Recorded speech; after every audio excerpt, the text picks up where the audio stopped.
오늘은 이 골로새서의 가장 마지막 부분입니다.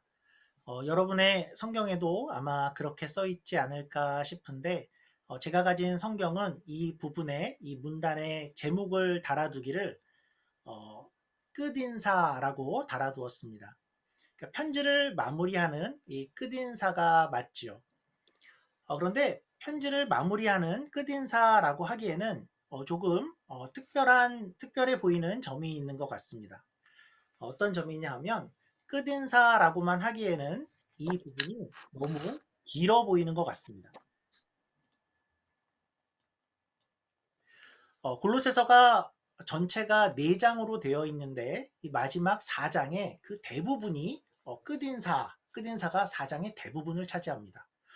우리는 통상 편지에서 이 부분은 끝인사야 라고 얘기를 하면 어떤 느낌이 드냐 하면 내가 해야 할 말은 본문에서 이미 다 하고 여기는 그냥 어쩌면 조금 상투적으로 다들 하는 대로 그러니까 편지를 쓰다가 갑자기 안녕 이러기 뭐 하니까 그냥 마무리하는 어떤 그런 부분이다라고 생각하기가 쉬운데 그러니까 우리가 편지를 쓴다고 해도 우리가 그렇게 쓰겠죠. 무슨 중요한 거래 이야기, 우리의 계획, 또 요청 이런 것들을 다 쓰고 참, 당신 아내와 자녀들에게도 안부를 전해주세요. 라든지, 당신 직원들과 나중에 밥 한번 먹읍시다.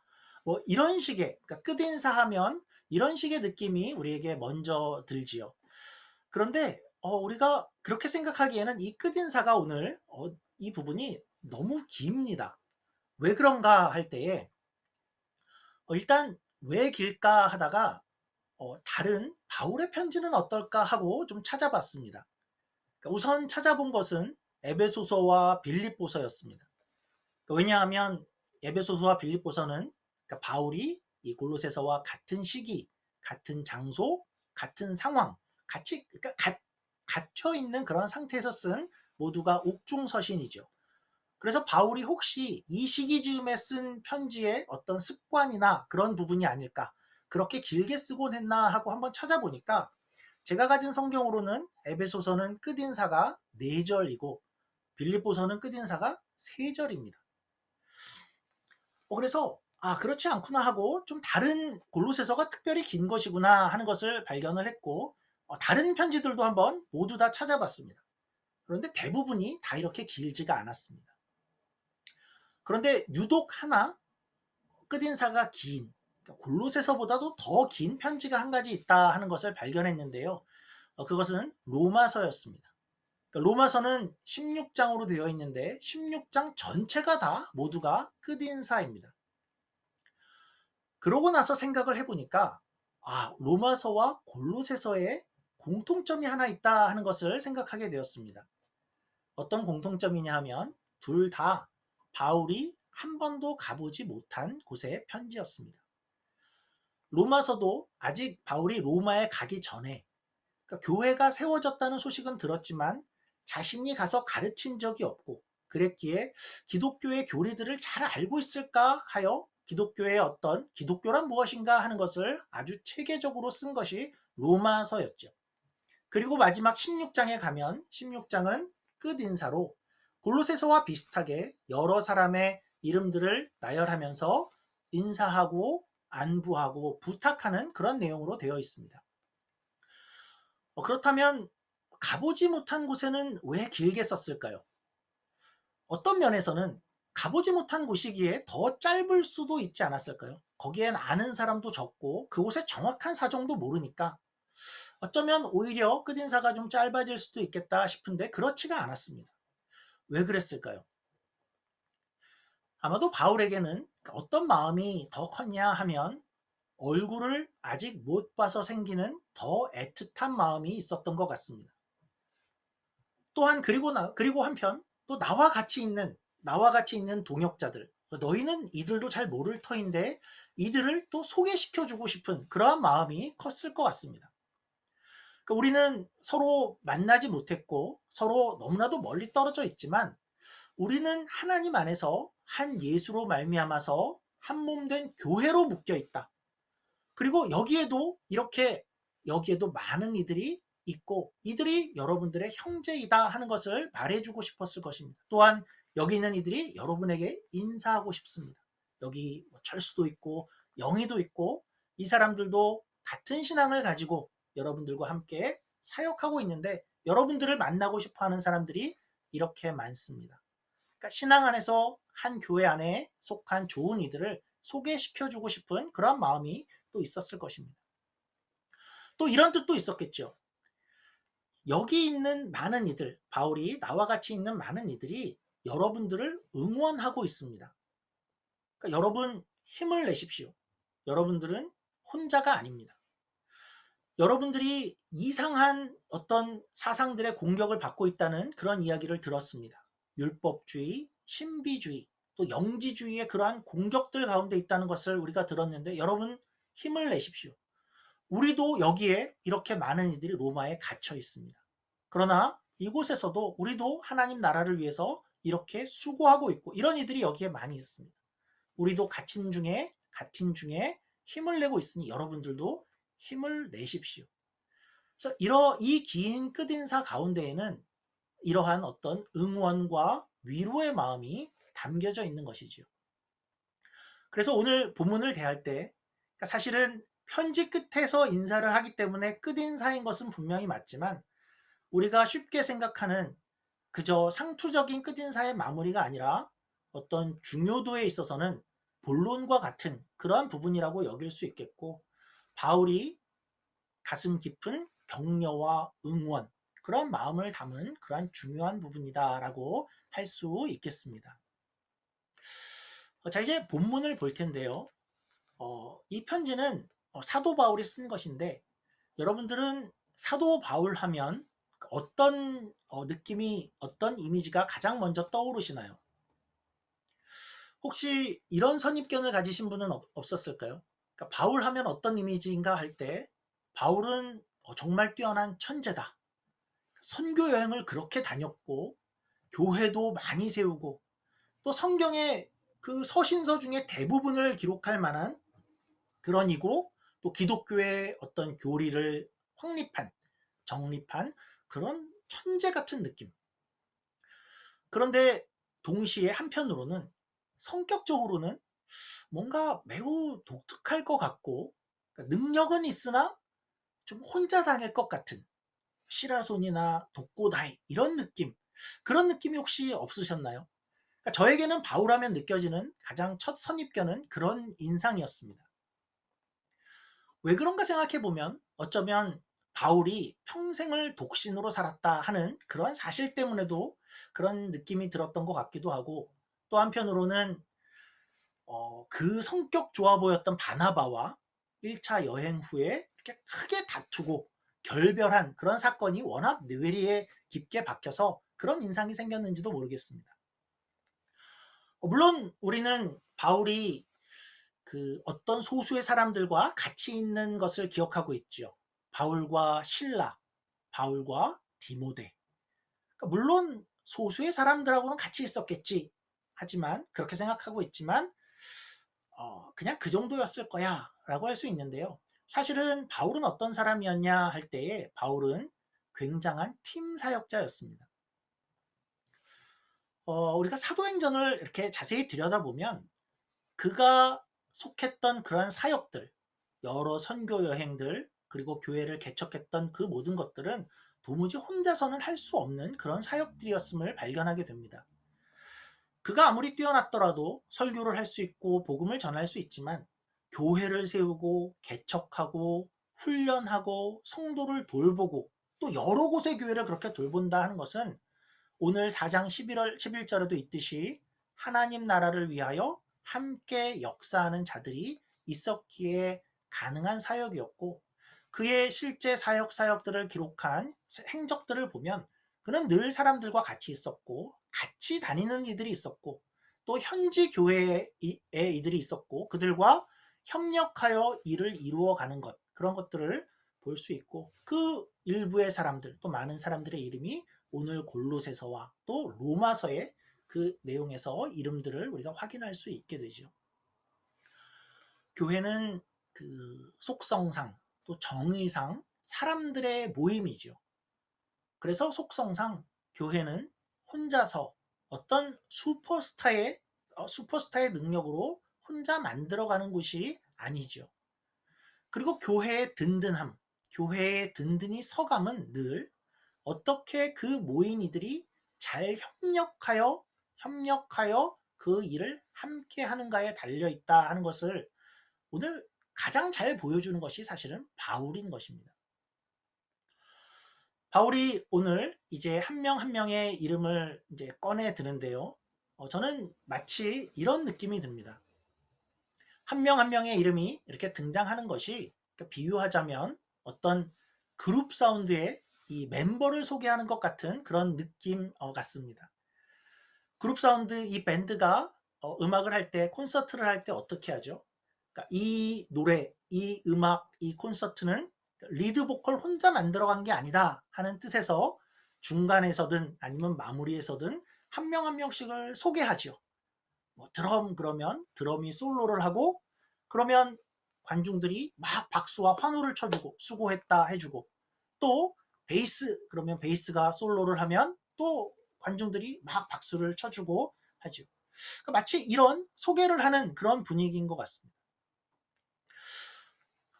우리가 이제부터 이름을 볼 때 이런 두 가지의 마음을 가지고 이 본문을 좀 봤으면 좋겠습니다. 먼저는 한 명 한 명 소개를 할 때 우리가 박수를 보내는 그러한 마음으로 한 명 한 명이 수고했다, 함께 있어서 이러한 일들을 이루었구나 하는 그러한 마음으로 봤으면 좋겠고, 이들의 수고가 있었고 이름을 기억해야지 하고 봐주시면 좋겠고, 또한 동시에 이들이 그 당시에 같은 마음으로 그 여린 골로새 교회를 응원하고 있었겠구나. 작고 여린, 여러 공격에 힘겨워하면서도 믿음, 소망, 사랑을 지켰다라고 칭찬을 받는 이 교회를 응원하고 기도하고 있는 그 마음을 우리가 함께 느끼면서 참 아름답고 따뜻한 모습이었다 하는 것을 생각하는 그런 마음으로 한번 보면 좋겠습니다. 첫 번째 등장하는 인물은 누구였냐 하면 7절에 있는 두기고라는 사람이었습니다. 두기고라는 사람이 먼저 나오는데요. 가장 먼저 나오는 사람 치고는 참 이름이 익숙지 않죠. 이 사람은 사실은 그 당시에 바울과 굉장히 긴 세월을 함께 했고 또 중요한 일들을 맡아온 사람이었습니다. 그 당시에는 모두에게, 그리고 바울에게 크게 인정을 받는 그런 사람이었고 성경에도 5번이나 등장을 하는 사람입니다. 두기고는 어떤 사람인가 할 때에 제게는 약간 특공대원 같은 그런 느낌이 좀 있습니다. 두기고는 한때에 그 우리 조금 뒤에 골로새서에 또 등장하는 아리스다고라는 사람과 같이 제 표현으로는 스페셜 작전을 수행했던 적이 있죠. 바울의 세계제 3차 그 3차 전도 여행 때에 어떤 일이 있었냐 하면, 어떤 작전을 위해서 바울과 황야의 7인, 비슷하게 바울과 선교지의 7인이 조직된 적이 있습니다. 그렇게 특별한 팀을 이룬 적이 있는데요. 팀의 목적은 일명 거액 수송 작전이었습니다. 당시에 예루살렘에도 교회가 있었고, 그러니까 이방에도 교회들이 많이 생겼었죠. 사실은 예루살렘 교회야말로 본부고 또 근거지고 모교회였습니다. 그런데 그 교회가 경제적으로는 어땠나 하면 매우 가난했습니다. 기근과 핍박으로 인해서 굉장히 가난했죠. 그래서 물론 다른 이방에 있는 교회들은 부유했냐 그러면 그렇지는 않았던 것 같습니다. 다들 가정에서 모여야 했던 그러한 소수였고, 그렇게 부유한 상태는 아니었지만 형제 교회요 모교회인 예루살렘 교회가 어렵다 하는 이야기를 듣고 각 교회들이 헌금을, 연보를 모으기를 시작했었습니다. 그리고 이 특공대원들이 이 모은 것을 받아서 모아서 예루살렘까지 전달하게 되었었죠. 이 특공대원들은 어떤 사람들이었냐 하는 것을 보면 각 교회와 각 지역의 대표들이 모였습니다. 이 대원들의 명단을 우리가 사도행전에서 볼 수 있는데요. 우리 사도행전을 한번 보시면 사도행전 20장 4절입니다. 아시아까지 함께 가는 자는 베레아 대표, 베레아 사람 브로의 아들 소바더와 데살로니가 사람 아리스다고와 세군도와 더베 사람 가이오와 및 디모데와 아시아 사람 두기고와 드로비모라. 이들은 예루살렘까지 이제 가는 동안에 많은 핍박을 받게 됩니다. 그러니까 물론 무슨 영화처럼 돈을 갈취하려는 그런 핍박은 아니었고 신앙에 관한 그런 핍박을 많이 받게 되죠. 그래서 이들은 그 와중에 여러 가지 작전을 수행합니다. 예를 들면 디모데와 에라스도를 먼저 두 명을 선발대로 보내고 나머지가 뒤를 따라가기로 하기도 하고, 그런데 그 가운데 큰일이 한번 생기죠. 에베소에 있을 때에 데메드리오라고 하는 그러한 은장세기, 그러니까 은을 가지고 우상을 만드는 사람이 바울 때문에 우리가 큰 손해를 보고 있다. 우리는 우상을 만드는데 바울이 저 우상은 다 가짜야 라고 얘기를 하니까 우리가 큰 손해를 보고 있다 해서 그 도시에서 폭동을 일으키죠. 폭동을 일으키면서 어떻게 하냐면 이 특공대원의 7명 중에 2명을 잡아갑니다. 그러니까 볼모로 잡고 포로로 잡죠. 그리고 큰 연극장에 사람들을 모아서 거기서 2시간 동안 막 소리를 지릅니다. 에베소의 아데미어, 그곳의 신 이름인데요. 그러면서 폭동을 일으키죠. 사실은 죽을 고비였죠. 오늘 자세히 설명하지는 않지만 그러니까 그런 고난을 이제 같이 한 사람들이었고, 또 이 중에는 이렇게 마게도니아로 넘어가고 헬라로 가서 거기서 배를 타고 가자. 그래서 온 팀이 같이 움직이는데 거기서도 유대인들이 바울을 죽이고자 한다 하는 그러한 사람들이 있다는 걸 듣고 또 길을 바꾸고 사람들을 나눠서 함께 가지 못하니까 너는 이리로 가고 너는 먼저 가서 여기서 만나자, 접선하자. 그러니까 그런 어떤 일들을 계속해서 벌이게 되죠. 오늘 이야기하고 싶은 내용은 이런 거죠. 그 모든 일들을 같이 한 이들 중에 오늘 나오는 두기고와 아리스다고가 있었다라는 겁니다. 그러니까 이들은 그저 어린 사람이 아니었고 그 각 지역의 대표들이었고 리더들이었는데 이들이 죽을 고비를 바울과 함께 넘기게 됩니다. 아리스다고는 흥분한 폭도들에게 실제로 2시간 이상 잡혀 있기도 하죠. 이들의 그 작전은 어떻게 되었냐 하면 결국 예루살렘까지 잘 그것을 전달했고, 그런데 거기에서 이제 바울이 로마에 잡히게 되죠. 잡히게 되고 로마로까지 이제 긴 항해를 할 때에 두기고와 아리스다고는 어떻게 했는가 할 때에 우리도 같이 잡혀가겠습니다 해서 죄수 호송선을 같이 타고 갑니다. 그리고 로마 감옥에 여기에까지 같이 있으면서 우리가 대략 생각해도 최소 6년, 7년을 바울과 함께한 그런 이들이라는 것이지요.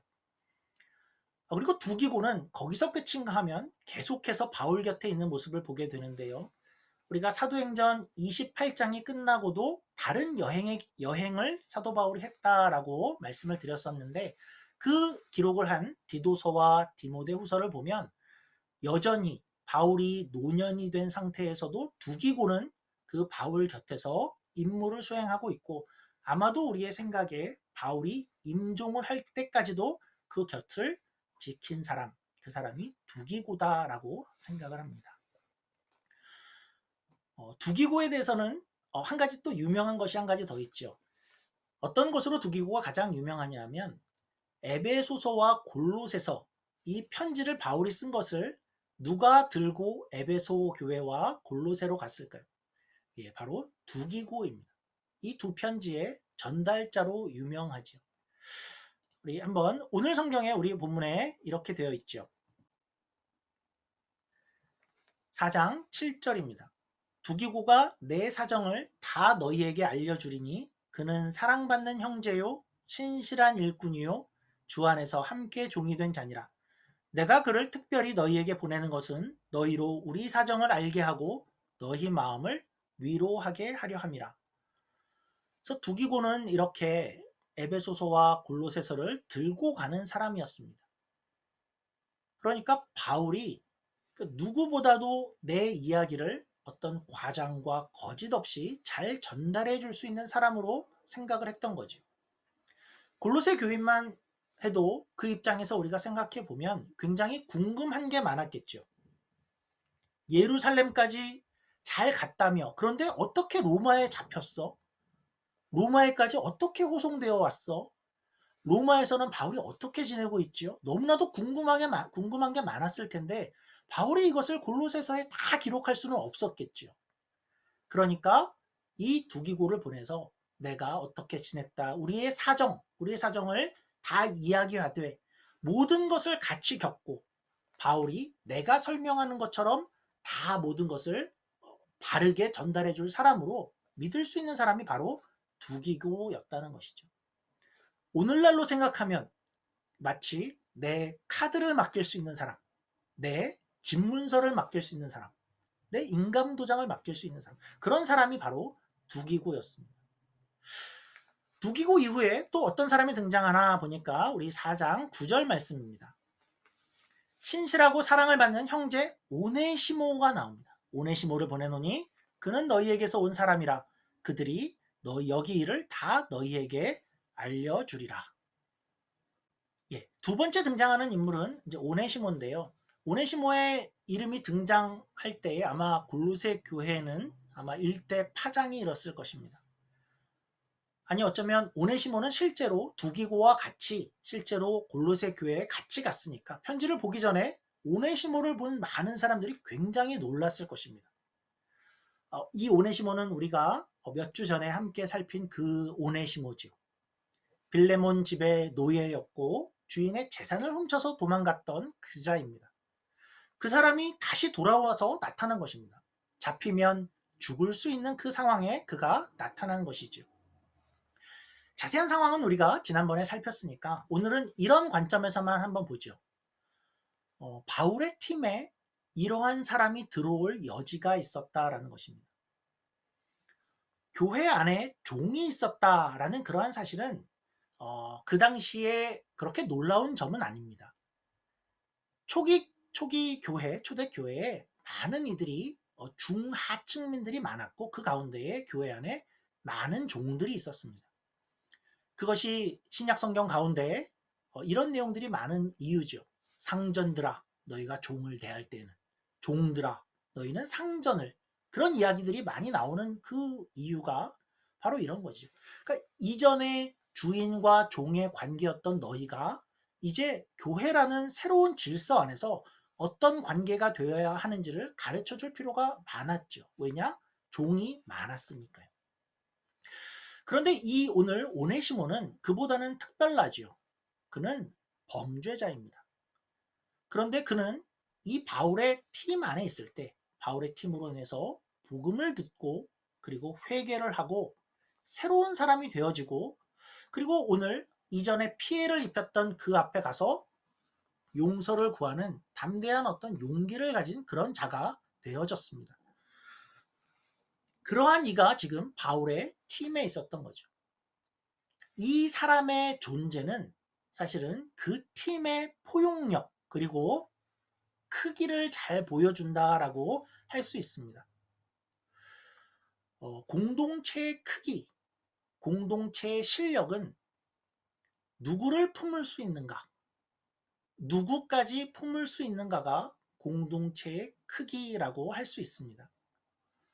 바울의 이 팀은 오네시모라는 범죄자요 도망자까지도 품을 수 있고 회심을 돕고 그를 사역자로 만들어내는 그런 팀이었죠.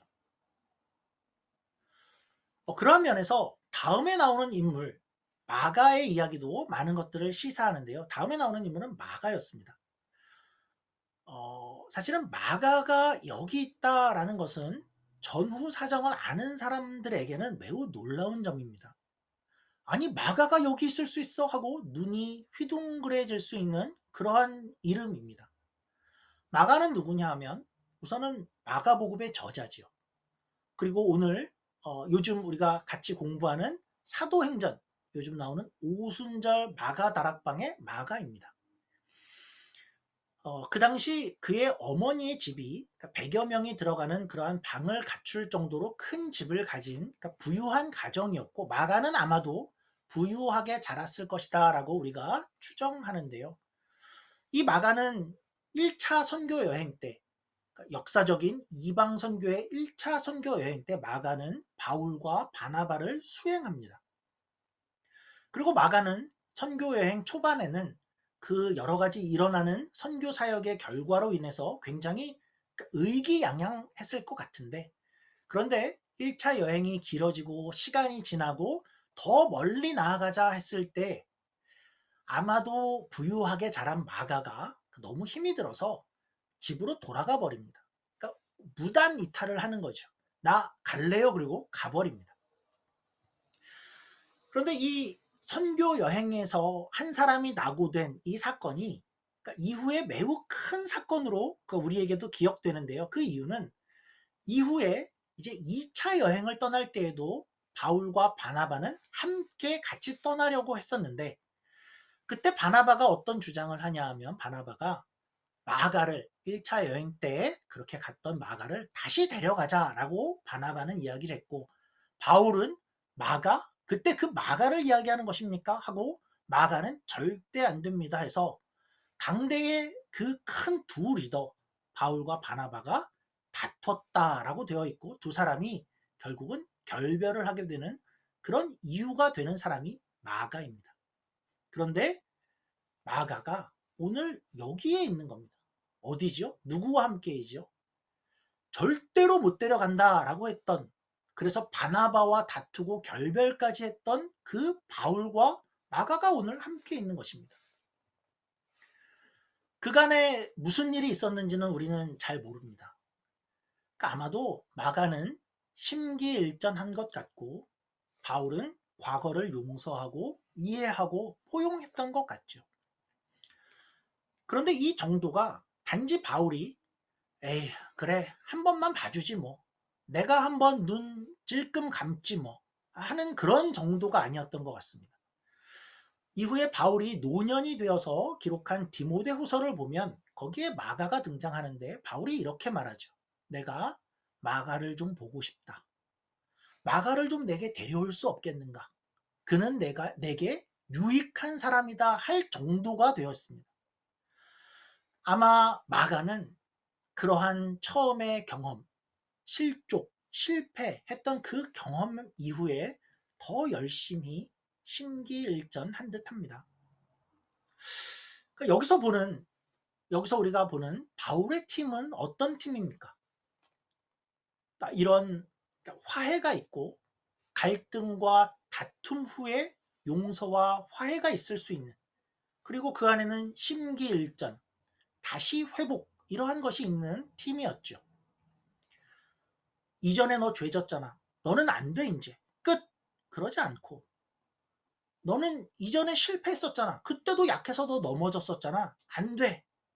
가 아니라 그러한 이들이 그 안에서 다시 회복되고 일어서는, 그래서 함께하는 그런 팀이었습니다. 참 멋지지요. 마가 이후에 또 등장하는 인물들은 이렇습니다. 한번 이후에 이어지는 구절들은 10절, 11절입니다. 어떤 인물들이 나오냐 할 때 아리스다고가 나왔었고요. 마가가 나오고 유수도라는 사람들이 나오는데, 아리스다고와 마가와 유수도는 다 할레파라고 합니다. 이거는 어떤 뜻이냐면 이들은 유대인이었다라는 뜻입니다. 그리고 이후에 어떤 인물들이 나오냐 할 때에 에바브라가 나오고요. 그러니까 골로새 교회의 창립자로 우리가 기억하고 계시죠. 에바브라, 또 사도행전의 저자 누가, 또 데마가 나오는데, 이 세 사람은 어떤 사람들이었냐면 이방인들이었습니다. 세 명 세 명이 우연히 나올 수도 있지만 이렇게 언급됨으로써 우리가 이 화면을 보면서 어떤 걸 알 수 있냐면, 이 팀은 인종적으로도 또 신앙 배경으로도 다양함이 함께 묶여진 그런 팀이었구나 하는 것을 우리가 발견할 수 있지요. 우리가 이 각 사람들을 오늘 다 다루지는 못하지만 우리가 좀 집중해 보고 싶은 부분은 이런 부분입니다. 지금은 2000년 전이죠. 교회가 막 태동했고 교회가 시작되는 그러한 시기였습니다. 그때의 그 대단한 영광스러운 하나님 나라 사역을 같이 한 이러한 팀이 있었다라는 것입니다. 한번 상상해 보죠. 어떤 이는 먼 길을 걸어서 편지를 전하는 사람이 있었고, 또 만나서 그동안의 모든 사정들을 알리고 서로를 격려하고, 또 그것에 힘을 얻는 사람들이 있었고, 때로는 특공 작전을 펼쳐야 되는, 인원을 나누고 너는 먼저 여기 가고 우리는 어디서 접선을 해야 돼, 그런 위험 가운데에 그러한 작전을 펼쳤었고, 또 바울이 로마 군인에게 잡히자 우리도 같이 가겠소 해서 먼 길을, 죄수 호송선을 같이 탔던, 그리고 로마까지 같이 간 그런 사람들이 있었고, 또 이후에는 돌볼 교회들이 많아지자 당신은 가서 에베소 교회를 맡아주시오, 당신은 그레데 섬의 교회를 맡아주십시오, 일을 나누고 너는 저쪽에 가서 위로를 해주십시오, 우리의 사정을 전해주십시오, 그런 일들을 막 나눠서 분주히 움직이는 그런 모습이 상상이 되죠. 그렇다고 이들이 단지 어떤 사역과 일만 같이 한 그런 것은 아니었습니다. 이 팀은 삶을 같이 살았죠. 짧게는 5, 6년, 길게는 10년, 그리고 더 이상된 이들도 있고, 이들은 같이 여행을 했고, 같이 일을 하고, 텐트를 치고, 텐트를 만들고, 자고, 같이 먹고, 대화하고, 요즘 같으면 커피도 같이 마시고, 그러니까 주어진 인생길을 함께 걸어간 팀이었습니다. 그 같이 한 삶이 늘 평안한 것만은 아니었죠. 고린도후서 11장은 이런 기록을 합니다. 11장 23절부터는 이런 구절이 있죠. 내가 수고를 넘치도록 하고 옥에 갇히기도 더 많이 하고 매도 수없이 맞고 여러 번 죽을 뻔하였으니 유대인들에게 40에서 하나 감한매를 5번 맞았으며 3번 태장으로 받고 1번 돌로 맞고 3번 파손하고 일주야를 깊은 바다에서 지냈으며 여러 번 여행하면서 강의 위험과 강도의 위험과 동족의 위험과 이방인의 위험과 시내의 위험과 광야의 위험과 바다의 위험과 거짓 형제 중에 위험을 당하고 또 수고하며 애쓰고 여러 번 자지 못하고 줄이며 목마르고 여러 번 굶고 춥고 헐벗었노라. 그러니까 이 이야기가 지금 바울만의 이야기인가요? 아니죠. 이 팀이죠. 같이 이 길을 걸었던 것이고, 이들은 이러한 고난의 길, 고생의 길을, 이 시간들을 같이 한 것입니다. 죽을 고비들 앞에서 운명을 같이 했죠. 이렇게 이들이 같이 있고 그들이 함께한 제일 큰 유익은 뭐였을까요?